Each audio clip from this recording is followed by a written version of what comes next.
Assalamualaikum warahmatullahi wabarakatuh.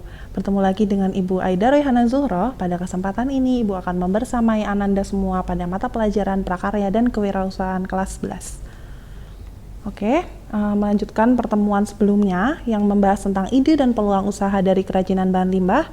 Di sini Ibu akan menambah 2 poin lagi, yaitu yang pertama analisa SWOT dan yang selanjutnya alternatif sumber ide bisnis yang berpotensi. Nah, yang pertama analisis SWOT. Pengertian analisis SWOT ini merupakan singkatan dari strength atau kekuatan, weakness atau kelemahan, opportunity atau peluang, dan threat ancaman. Nah, analisis ini digunakan untuk mengetahui langkah-langkah yang perlu dilakukan dalam mengembangkan usaha produk kerajinan sebagai alat penyusun strategi. Di pertemuan kemarin kan kita sudah membahas bagaimana sih cara memunculkan ide dan peluang usaha. Nah, pada pertemuan ini kita akan membahas tentang bagaimana cara menganalisisnya agar peluang atau ide yang sudah kita rencanakan itu dapat tepat sasaran, seperti itu. Nah, adapun analisis SWOT ini terbagi menjadi 2 faktor, yaitu faktor internal dan faktor eksternal. Ini ada bagian tentang analisis SWOT-nya, tadi terbagi menjadi 2 ya, faktor internal dan faktor eksternal. Pada bagian atas ini S dan W ini masuk ke bagian internal, dan bagian bawahnya ini masuk ke bagian eksternal, opportunity dan threat. Nah, kita bahas satu-satu. Faktor internal SWOT, nah ini berasal dari dalam, kekuatan dan kelemahan.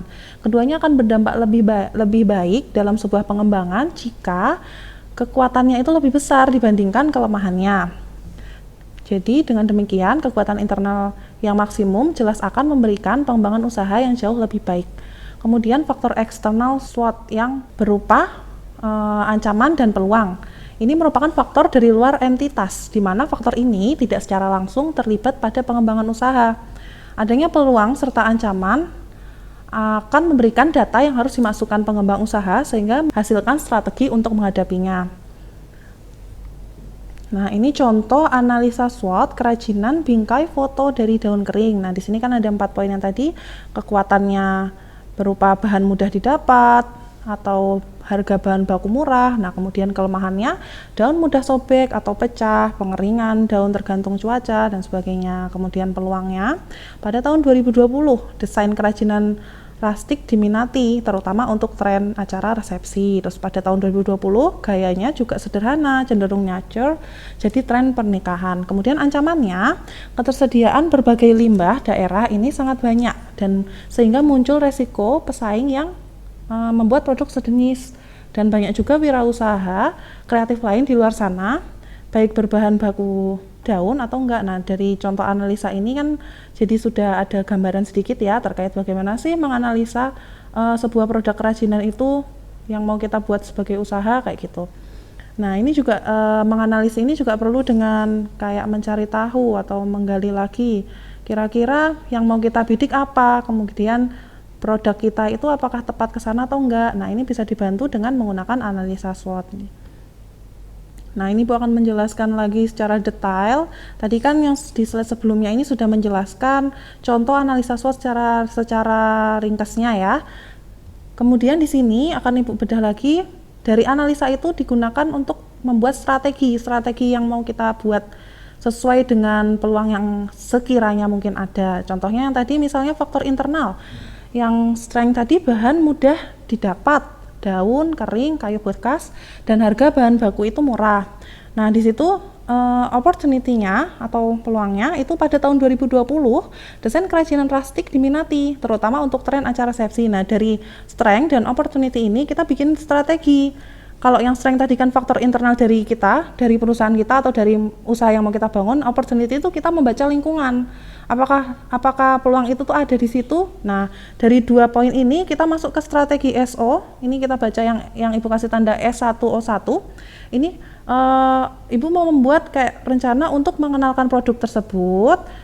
Coba kita membuat peluang pasar berupa dekorasi wedding dengan membuat produk dengan desain plastik berbahan limbah utama daun seperti korsage, packaging seserahan, benda hias, dan lainnya. Nah, produk-produk yang Ibu pilih ini, Ibu buat berdasarkan opportunity yang ada di lingkungan sekitar. Nah, kalau ini Ibu memberikan contohnya pada tahun 2020 kayak gitu. Kemudian yang poin kedua, opportunity yang kedua, pada tahun 2020 gaya sederhananya cenderung nature, jadi tren pernikahan. Nah, kemudian di strategi SO yang S2O2 ini, Ibu berencana membuat sketch macam-macam dekorasi panggung, tema nature atau rustic, dan mencoba bekerja sama dengan WO sekitar. Nah, ini tujuannya apa? Tujuannya untuk membidik sasaran konsumen kita. Jadi kita membuat rancangan, membuat desain, kemudian kita coba masuk ke dalam pangsa pasar tersebut. Nah, bantuannya dengan apa? Kalau yang Ibu bidik ini adalah tren pernikahan, itu berarti Ibu mencoba untuk bekerja sama dengan WO sekitar, kayak gitu. Contohnya, anak. Jadi pada dasarnya faktor internal dan faktor eksternal itu sama-sama memiliki kekuatan dan kelemahan. Cuma bedanya kalau faktor internal itu dari dalam perusahaan kita dan faktor eksternal itu dari lingkungan sekitar kita, kayak gitu. Dan itu dibandingkan, ini kan yang sebelah atas itu kan ada warna biru dan sebelah bawah itu ada warna merah, sebelah kanan kiri. Nah, itu sebagai yang biru itu kekuatannya, yang minus itu kelemahannya yang merah, kayak gitu. Selanjutnya yang bagian weakness ini, kelemahannya itu daun mudah sobek atau pecah, pengeringan daun tergantung cuaca. Nah, ini faktor internalnya ya dari diri kita. Kemudian ancamannya apa sih faktor eksternalnya? Kita lihat sebelah bawah sebelah kiri ini, ketersediaan berbagai limbah di daerah ini sangat banyak sehingga berisiko munculnya pesaing yang membuat produk sejenis. Banyak juga wirausaha kreatif lain di luar sana, baik berbahan baku limbah maupun tidak. Nah, dari weakness dan threat ini, kemudian kita analisis. Contohnya ini yang strategi WT, yang W1, T1. Oh, dari beberapa ancaman dan kekurangan tersebut, kemudian kita memperhatikan kualitas daunnya, kita perhatikan lebih kayak gitu. Dengan cara apa? Memilih daun yang sekiranya unik dan kuat tahan lama. Kemudian poin W2, T2. Ini coba memfinishing kayu dengan warna yang beragam menyesuaikan produk yang akan dibuat. Nah, ini juga berdasarkan dari weakness tadi, poin kedua, dan poin kedua, kayak gitu. Ini beberapa contohnya ya secara garis besar supaya bisa menjadi acuan Ananda untuk mengembangkan selain membuat produk, kita juga harus mengembangkan bagaimana sih cara membuat peluang atau pangsa pasar yang baik, kayak gitu. Nah, ini contoh-contohnya yang tadi berdasarkan hasil analisis yang sudah kita lakukan dengan analisa SWOT ini akan muncul contoh produk seperti ini. Nah, produk ini dibuat juga tidak langsung dengan hanya mengembangkan ide dan peluang saja, tapi juga kita harus menganalisis pangsa pasar yang mau kita bidik, kayak gitu. Kemudian selanjutnya, alternatif sumber ide bisnis yang berpotensi. Itu yang pertama adalah hobi. Nah, hobi itu merupakan aktivitas favorit di waktu luang atau pekerjaan. Banyak orang dalam melakukan hobi atau minat berhasil mendirikan bisnis. Contohnya di sini memberikan contoh kalau misalnya suka dengan perjalanan atau traveling atau suka memberikan pelayanan, itu sangat memungkinkan untuk bisa memasuki bidang pariwisata. Nah, hobi juga misalnya juga Ananda suka dengan menggambar atau membuat kerajinan, itu juga sangat memungkinkan sekali untuk membuat bisnis di situ, kayak gitu. Kemudian selanjutnya keterampilan atau pengalaman. Nah, lebih dari separuh ide yang bisa sukses itu berasal dari pengalaman bekerja di kantor atau tempat bekerja. Contohnya ini, mekanik yang bekerja di bengkel besar tidak menutup kemungkinan untuk membuka bisnis reparasi mobil atau berjualan mobil bekas. Ini juga kan adanya muncul kreativitas itu kan atau keterampilan tersebut kan karena sudah dilakukan berkali-kali di tempat kerja seperti itu. Selanjutnya, waralaba. Nah, waralaba ini merupakan pengaturan di mana produsen atau distributor tunggal dari suatu merek dagang, produk, atau jasa memberikan hak eksklusif kepada distribusi lokal atau kepada pengecer mandiri sebagai ganti dari royalti dan pemenuhan operasi standar. Nah, kalau waralaba ini kelasnya udah tingkat menengah atas ya. Kalau kita sedang belajar mungkin kita mencoba mempelajari yang dari hobi dan keterampilan atau pengalaman dulu. Namun di sini Ibu menjelaskan supaya Anda juga ada gambaran ke depannya seperti itu. Kemudian selanjutnya media massa.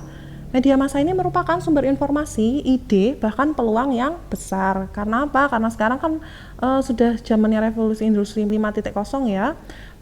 Media massa, sosial media, internet dan sebagainya itu sudah banyak dijangkau. Jadi ini merupakan salah satu peluang juga untuk kita memperkenalkan produk yang kita buat itu. Nah, kemudian selanjutnya pameran. Sering menghadiri pameran dan pameran perdagangan. Nah, ini juga dapat mempermudah kita bertemu dengan para penjual atau para pedagang grosir dan sebagainya yang bisa kemungkinan kita ajak untuk bekerja sama seperti itu. Oke, terima kasih semua. Kurang lebihnya mohon maaf. Semangat. Wassalamualaikum warahmatullahi wabarakatuh.